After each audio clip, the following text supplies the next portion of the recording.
Hello po guys, so nandito na naman po yung ating YouTube channel ko. So ngayon pala guys ay may sasabihin pa ako sa inyo. So ayan po kasi yung sa part 1 kong video na 10 yung nagawa natin ganyan. Ngayon ay 3 na lang yung natira, pero hindi na natin yan matatamaan.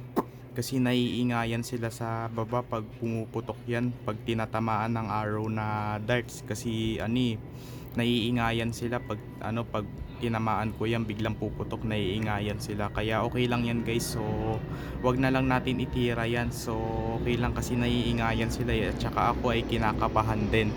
Ayan, so ayan po guys, so 3 na lang ang natitira nating papaputukin natin guys. So ayan, 3 na lang. So ito yung arrow ko. Kasi yung sa isa kong video nang grabe talaga yung pagputok, naingayan sila. Yan. So, ang date na rin po ngayon ay October 19. It's Saturday. So, malapit na rin po mag-undas. So, magno-November 1 na. So, may pasok pa rin kami ng November 2 guys. Kasi yung sinabi kasi sa akin ni teacher, may pasok pa kami ng November 2. Kasi, kaya yun na lang. Kasi ang December 30 lang kasi kami magki-Christmas party. Bakasyon na namin yun eh. Kasi yun nakita ko sa kalendaryo, special holiday, November 1. Pero November 2, papasok pa rin kami. Pero ngayon, walang pasok ngayon kasi Saturday. Sabado ngayon eh. Yun. Pero bukas wala pa rin pasok. So kinabukasan meron na.